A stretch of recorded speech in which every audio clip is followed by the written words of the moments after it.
ఇక్కడ అతిపెద్ద ప్రశ్న. ఇప్పుడు కూడా ఇంకా దాడులు చేయగలుగుతుందా ఇజ్రాయెల్?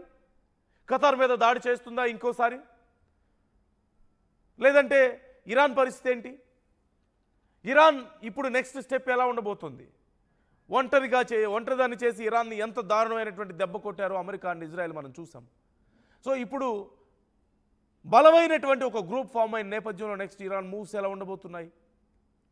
అలాగే ఇరాన్, ఇరాక్ లాంటి దేశాలు ఓవైపు ఆయిల్ లేదంటే గ్యాస్ లాంటి సుసంపన్నమైనటువంటి వనరులు కలిగినటువంటి దేశాలు ఉన్నప్పుడు ఇజ్రాయెల్తో కనెక్షన్స్ కట్ చేసుకోవడం అంత కష్టం అవుతుందా ఇతర దేశాలకు? ఖచ్చితంగా కాదనే చెప్పాలి. సో ఆర్థిక మూలాలు అనేవి ఇజ్రాయెల్ ఆర్థిక మూలాల మీద త్వరలో దెబ్బ కొట్టబోతున్నారు. First thing. రెండోది, ఖచ్చితంగా ఒకవేళ 50 దేశాల్లో ఏ దేశం మీద దాడి జరిగినా మా అందరి మీద దాడి జరిగినట్లే అంటూ 50 దేశాలు ప్రకటించాయి. ఇది ఖచ్చితంగా జరగబోతోంది. మూడోది, అమెరికా, ఇజ్రాయెల్ రెండింటికి ఒకేసారి చెక్ పెట్టారు. ఒక దెబ్బకి 2 పిట్టలు అన్నట్లుగా ఇప్పుడు అమెరికా ఆధిపత్యానికి సైతం గండిపడే పరిస్థితులు కనిపిస్తున్నాయి వీళ్ళందరూ కలవడం వల్ల.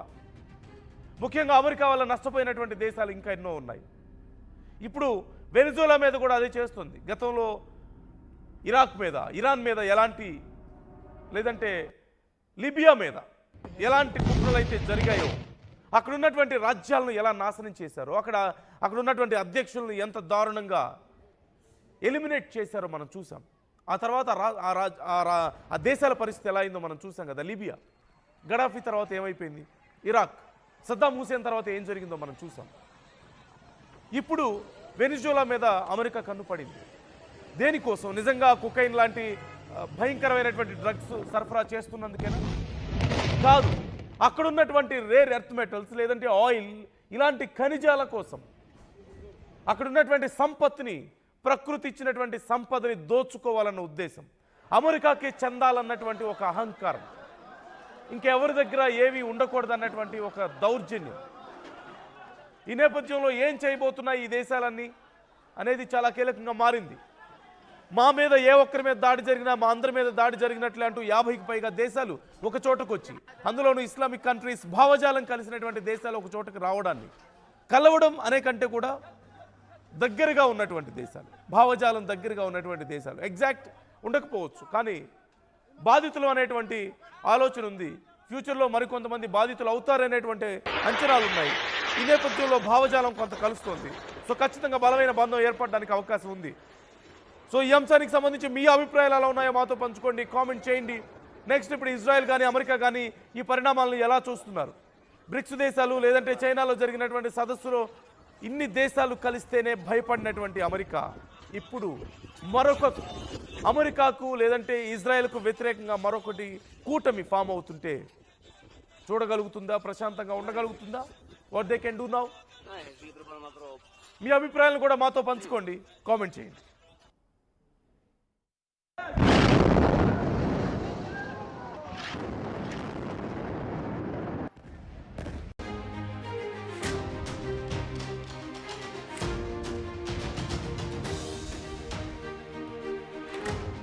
బ్రేకింగ్ న్యూస్ చూస్తున్నాం.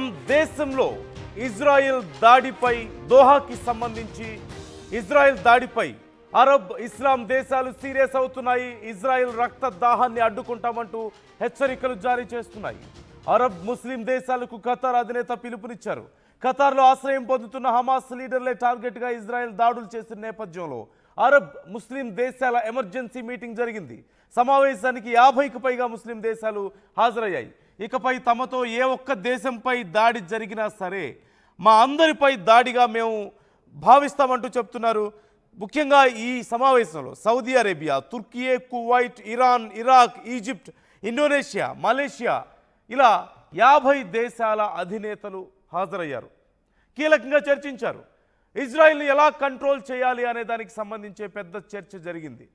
ఈ నేపథ్యంలో ఖచ్చితంగా నెక్స్ట్ టైం నుంచి తమ మీద ఇప్పుడు సమావేశమైనటువంటి ఈ 50కి పైగా దేశాలు, ఇస్లామిక్ కంట్రీస్ మోస్ట్లీ, వీటన్నిటిలో ఏ ఒక్క దేశం మీద దాడి జరిగినా తామందరి మీద జరిగినట్లుగా మేము భావిస్తామని చెప్తున్నారు. అంటే మనం సింపుల్గా నాటోని ఒక ఎగ్జాంపుల్గా తీసుకోవచ్చు. అక్కడ 32 దేశాలు ఉన్నాయి. ఆ 32 దేశాల్లో ఏ ఒక్క దేశం మీద దాడి జరిగినా సరే నాటో సంయుక్తంగా దానికి సంబంధించి రెస్పాండ్ అవుతారు. మొన్న ఉక్రెయిన్ విషయంలో మనం చూసాం. సో ఇలాంటి పరిణామమే మరొకసారి ఇక్కడ చోటు చేసుకుంటుంది. సో ఇక్కడ మరొకసారి మనకు క్లియర్ పోలరైజేషన్ మనకు కనిపిస్తోంది. క్లియర్ పోలరైజేషన్ ఎక్కడికి వెళ్ళినా సరే ఓవైపు అమెరికా గొడవలు పెట్టుకుంటున్నటువంటి పరిస్థితి కనిపిస్తోంది, మరోవైపు ఇజ్రాయెల్ కూడా అదే దాడిలో నడుస్తున్న నేపథ్యంలో ఒక అహంభావ పూరిత బల ప్రదర్శనకు వ్యతిరేకంగా ప్రపంచ దేశాలన్నీ పోలరైజ్ అవుతున్నటువంటి తీరు మనం చూస్తున్నాం. ఇప్పుడు ఇస్లామిక్ కంట్రీస్ అన్నీ ఒక తాటి మీదకి వస్తున్నాయి. ఇప్పుడు 50కి పైగా దేశాలు ఏ ఒక్క దేశం మీద దాడి జరిగినా మా అందరి మీద జరిగినట్లే అని చెప్తున్నాయి. ఇజ్రాయిల్ సంగతి ఏంటో మేము తేల్చేస్తామని చెప్తున్నటువంటి పరిస్థితి కనిపిస్తోంది. సో ఇప్పుడు ఇజ్రాయెల్ ఏం చేయబోతుంది? మరోవైపు ఇజ్రాయెల్ చేసినటువంటి దాడుల పట్ల ట్రంప్ కూడా సీరియస్ అయ్యారు. ఖతార్ మీద చేసినటువంటి దాడులు చాలా సీరియస్గా రియాక్ట్ అయినటువంటి పరిస్థితి మనం చూసాం. నా మిత్రదేశం మీద నువ్వు ఎలా దాడి చేస్తావని, నువ్వు అర్జెంటుగా దాడులు ఆపకపోతే నేను సీరియస్ యాక్షన్ తీసుకోవాల్సి వస్తుంది, సీరియస్ అవ్వాల్సి వస్తుంది అంటూ ట్రంప్ మాట్లాడినటువంటి మాటలు మనం చూసాం. సో ఇలాంటి పరిణామంలో ఇజ్రాయెల్ ఇప్పుడు ఏం చేయబోతోంది? ఇజ్రాయెల్ నిజంగా అమెరికా మాట వింటుందా, లేదంటే ఇప్పుడు సమావేశమైనటువంటి 50 దేశాధినేతలు ఒక చోట కూర్చొని ఒక నిర్ణయం తీసుకున్నప్పటికీ కూడా నిజంగా ఏం చేయబోతున్నారు? ఇజ్రాయెల్ని ఏమైనా చేస్తారా అనే ప్రశ్న వచ్చినప్పుడు ముందుగా వాళ్ళు చేయబోయేది ఒకటే, వ్యాపార పరంగా ఇజ్రాయెల్ను దెబ్బ కొట్టడం.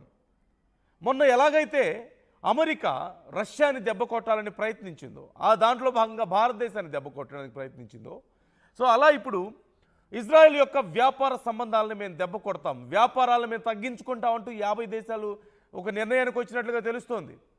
ఆర్థికంగా బలంగా ఉండబట్టి ఇష్టం వచ్చినట్లుగా ఎవరి మీద పడితే వాళ్ళ మీద బాంబులు వేయడం, దాడులు చేయడం ఇవన్నీ సహించేది లేదు. ఆర్థిక మూలాలను దెబ్బ కొట్టాలి. ఈ నేపథ్యంలో మేము వాళ్ళతో ఉన్నటువంటి వ్యాపార సంబంధాలను మరొకసారి పునఃసమీక్షించుకుంటాం అంటూ చెప్తున్నటువంటి తీరు మనకు కనిపిస్తోంది. మరోవైపు ఈ మధ్యకాలంలో ఆర్టీవీ కూడా ఈ అంశానికి సంబంధించి మాట్లాడుతూ వస్తోంది. పోలరైజేషన్ అనేది నిజంగా మంచి పరిణామమా అంటే కాదు. రెండుగా ప్రపంచం విడిపోవడం అనేది ఖచ్చితంగా చాలా దారుణమైనటువంటి పరిస్థితులకు దారితీసే అవకాశం ఉంటుంది. ఎందుకంటే ఇండివిజువల్గా దేశాల మధ్య పరిస్థితులు ఏవైనా ఉండొచ్చు, కానీ ఎప్పుడైతే ఒక దేశం మీద జరిగినటువంటి దాడిని ఒక గ్రూప్ ఆఫ్ కంట్రీస్ మా మీద జరిగిన దాడిగా మేము భావిస్తామన్నారో, ఇప్పుడు 50 దేశాలు ఇక్కడ ఉన్నాయి, నాటోలో 32 దేశాలు కనిపిస్తున్నాయి మనకి, మరోవైపు బ్రిక్స్ దేశాలు సమావేశం అవుతున్నాయి. ఇలాంటి తరుణంలో ఇలాంటి పెద్ద పెద్ద గ్రూప్స్గా ఒక 2 దేశాల మధ్య యుద్ధం, ఒక 2 గ్రూప్స్ మధ్య యుద్ధంలాగా మారిపోయే అవకాశం ఉంటుంది. ముఖ్యంగా యుద్ధ పరిణామాల్లో ఏర్పడేటువంటి గ్రూప్స్ యుద్ధానికే పురుగొల్పుతాయి. వ్యాపారం కోసమో లేదంటే మంచి సంబంధాలను బలోపేతం చేసుకోవడమో కాదు. యుద్ధాన్ని లేదంటే శత్రు దేశాలని ఆపడానికి ఎలా, లేదంటే యుద్ధాన్ని ఎలా మనం కొనసాగించాలి, ఇతరులను ఎలా దెబ్బతీయాలి అనే ఉద్దేశంతో ఏర్పడేటువంటి గ్రూప్స్ మరింత వినాశనానికి దారితీసే అవకాశం ఉంటుంది.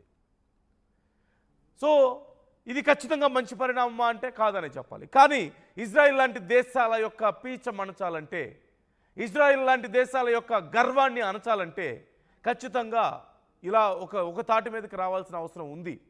మొన్న ఎలాగైతే అమెరికా విషయంలో భారత్ వ్యవహరించిందో, అప్పటి వరకు మిత్రదేశంగా భావించినటువంటి భారత్ను అమెరికా దెబ్బతీసి ఒక రకంగా వెన్నుపోటు పొడిచిన నేపథ్యంలో, నమ్మక ద్రోహం చేసిన నేపథ్యంలో భారత్ ఎలాగైతే ఏవైతే అమెరికా శత్రు దేశాలంటూ భావిస్తుందో, తమకు పోటీగా భావిస్తుందో రష్యా, చైనా లాంటి దేశాలను, అలాంటి దేశాలను ఒక చోటుకు చేర్చి ప్రపంచ దేశాలు సైతం భారత్ వైపు చూసేలా చేసినటువంటి ఘనత ఖచ్చితంగా భారతదేశానికి దక్కుతుంది.